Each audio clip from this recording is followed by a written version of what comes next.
ಸುಮನ್ ಅಲ್ಲ ಸುಮನ್ ಭಟ್ ಅಲ್ಲ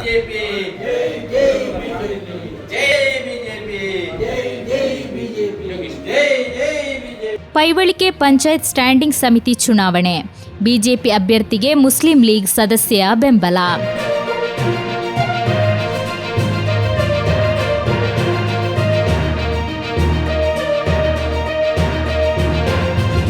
ಇಂದು ನಡೆದ ಆರೋಗ್ಯ ಶಿಕ್ಷಣ ಸ್ಟ್ಯಾಂಡಿಂಗ್ ಸಮಿತಿ ಚುನಾವಣೆಯಲ್ಲಿ ಮುಸ್ಲಿಂ ಲೀಗ್ ಸದಸ್ಯೆ ಮೈಮೂನತ್ತುಲ್ ಮಿಸ್ರಿಯಾ ಅವರು ಬಿಜೆಪಿ ಸದಸ್ಯೆ ಸುಮನಾ ಜಿ ಭಟ್ ಅವರಿಗೆ ಮತ ಚಲಾಯಿಸಿದರು.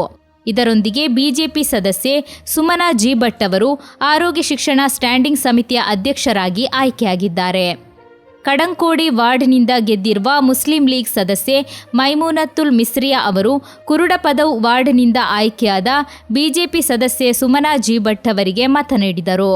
ಈ ಮೂಲಕ ಎಲ್ಡಿಎಫ್ ಅಭ್ಯರ್ಥಿ ದೀನೇಶ್ವರಿ ನಾಗೇಶ್ ಅವರು 3-2 ಮತಗಳಿಂದ ಸೋಲನ್ನು ಅನುಭವಿಸಿದರು. ಇದಕ್ಕೂ ಮೊದಲು ನಡೆದ ಸ್ಟ್ಯಾಂಡಿಂಗ್ ಸಮಿತಿ ಪ್ಯಾನೆಲ್ ಚುನಾವಣೆಯಲ್ಲಿಯೂ ಯುಡಿಎಫ್ ಸದಸ್ಯರು ಬಿಜೆಪಿ ಪರ ಮತ ಚಲಾಯಿಸಿದ್ದರು.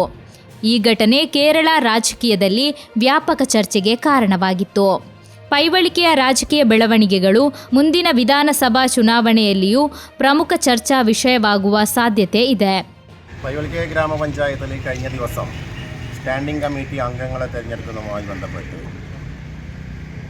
മുസ്ലിം ലീഗിൻ്റെ 2 അംഗങ്ങളും കോൺഗ്രസിൻ്റെ 2 അംഗങ്ങളും ബി.ജെ.പിക്ക് വോട്ട് ചെയ്ത് ഒരു ബി.ജെ.പിയുടെ അംഗത്തെ അധികമായി സ്റ്റാൻഡിംഗ് കമ്മിറ്റിയിലേക്ക് തിരഞ്ഞെടുക്കുന്ന സംഭവം ഉണ്ടായി. സ്വാഭാവികമായിട്ടും ഹെൽത്ത് ആൻഡ് എഡ്യൂക്കേഷൻ സ്റ്റാൻഡിംഗ് കമ്മിറ്റിയിലേക്ക് മുസ്ലിം ലീഗിന് സ്ഥാനാർത്ഥി ഇല്ലാഞ്ഞിട്ട് പോലും മുസ്ലിം ലീഗിൻ്റെയും കോൺഗ്രസിൻ്റെയും അംഗങ്ങൾ ബി.ജെ.പിക്ക് വോട്ട് ചെയ്തിട്ടാണ് 2 അംഗങ്ങളെ ആരോഗ്യ വിദ്യാഭ്യാസ സ്റ്റാൻഡിംഗ് കമ്മിറ്റിയിലേക്ക് തിരഞ്ഞെടുത്തത്. ഇന്ന് സ്റ്റാൻഡിംഗ് കമ്മിറ്റി ചെയർമാനെ തിരഞ്ഞെടുക്കുന്നതുമായി ബന്ധപ്പെട്ട തിരഞ്ഞെടുപ്പുണ്ടായിരുന്നു. നേരിട്ട് മുസ്ലിം ലീഗിൻ്റെ ഒരംഗം സ്റ്റാൻഡിംഗ് കമ്മിറ്റിയിൽ, ആരോഗ്യ വിദ്യാഭ്യാസ സ്റ്റാൻഡിംഗ് കമ്മിറ്റിയിൽ UDF-ൻ്റെ ഒരംഗവും ബി.ജെ.പിയുടെ 2 അംഗവും ഇടതുപക്ഷത്തിൻ്റെ 2 അംഗവുമാണുള്ളത്. അങ്ങനെ 5 അംഗങ്ങളാണുള്ളത്.